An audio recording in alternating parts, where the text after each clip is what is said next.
So I've heard a lot of people on here talking about having limits for social housing or having time limits, right? Can I ask these people what happens after? Let's say my lease is 7 years. Let's say we do just a 7 year. So you've got a 7 year itch to get yourself out of poverty, get yourself back into the housing market. So 7 years, say, to save up for a deposit for the rental. You're not going to save up for a house deposit. That is just ridiculous. You'd maybe 1%. And that's if someone died and you got money, if you got a really crazy job, if you won the lottery. But that's not reality. So let's keep it in reality. So I'm going to use mine, for example, because even I've had accusations of taking advantage and being a parasite. So I'm on the pension. I earn less than $1,000 a fortnight, and that's total. $500 a week. And I physically can't work more than 15 hours a week. So say if we assume that I worked 60 hours a month, right? Even if I was working, earning what? $30 an hour, which is pretty high. You're not going to be able to save out of poverty. And me, I'm not going to be able to upkeep those 15 hours, so you're going to get fired. You're going to be calling in sick because sometimes I literally can't walk. And unfortunately, with my heart condition, so I look very able-bodied, and you would just think that I'm the fat liberal loser that's just oh, I'm sad sometimes. No, I have very, very complex medical issues, and sometimes you can't walk. Sometimes you have to go to the hospital because you have a flutter, or if you're dizzy, hospital. If you have any kind of blue coloring on your fingernails or lips, hospital. If you faint, hospital. If you have any kind of chest pain, any, hospital. Try having a job with that, because that's something you can't plan for. And with endometriosis, I have PCOS, so I have really painful ovulation, and I also get cyst ruptures. How do you plan for that? And maybe you can plan for ovulation, maybe. Cyst ruptures you can't.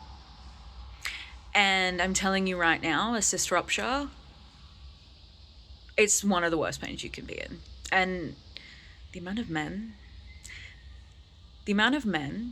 that think they can deal with pain, just think of the amount of videos that we've seen about the men that are on TEMS machines. You know, those machines that you kind of you set up to your pelvis, and they give you those little electric shocks. They use them to feel how painful it is for us. I use them to help with my pain. I use a TEMS machine to electrocute myself and my muscles because that makes the pain better. And some of these men can't even handle a couple of levels. But you want women, me, to just suck it up. Just go to work.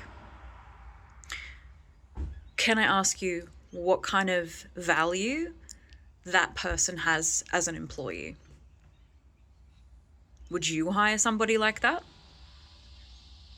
If you could discriminate, which we do all the time. So, in that 7 years, what am I supposed to do? I'm pursuing education. And it's you can't say, oh, well, you're just not the example that we're using. We're using people that are abusing it. It is not up to you as citizens to know who's abusing it. There is absolutely people abusing it. There are people in my building abusing it. But should that mean that everybody else in my building gets punished for it or has more rules? Just to get into social housing is the issue. because we're not funding social housing. And the amount of people that call us parasites, it's like, I understand where that comes from. It's a very capitalistic view of, you know, unless you can work, you have no value because you're not adding in taxpayer dollars or whatever. And that, I find that really sad, to look at humans to have an intrinsic value of money. And it's money for somebody else. It's you working for somebody else. It's never like, you know, start a business, because 80% of businesses fail in the first 5 years.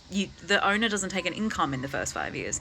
And look at the amount of monopolies that we have. For example, today, on my way home from work, I went past Woolies. So let's say I have housing, I save up a little bit of money and I go for a loan because I want to start a customer service shop where I sell groceries. Good luck competing. And there is one of those examples in every business industry. You are competing with these giant corporations that are pretty much, that like are so out of our reality, yet they are the ones that are funding all of these political issues and teaching you that I'm the enemy, that the person on the lowest totem is the one that's the problem, that I'm the parasite and people like me are the parasites. When it's like, no.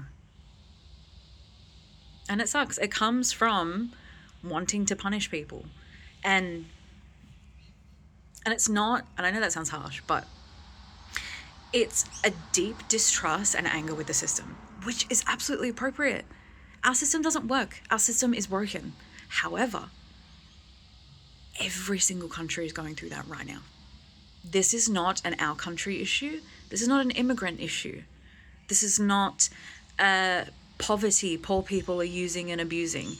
This is giant corporations are having too much worldwide power, and they have monopolies and they control us, and they are teaching you to see your value in how much money you can make them.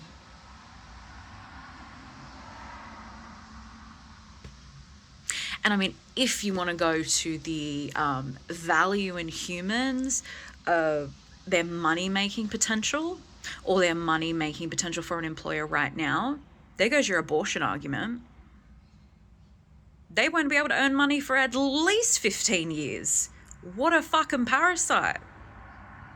See how just throwing that kind of language and behavior and attitude towards people that have no control and who are really struggling, when you should be blaming the people with the monopoly, the people that are hoarding this shit, not the people that are barely struggling to get by, who ask for help and who have to jump through fucking hoops and hoops to get there.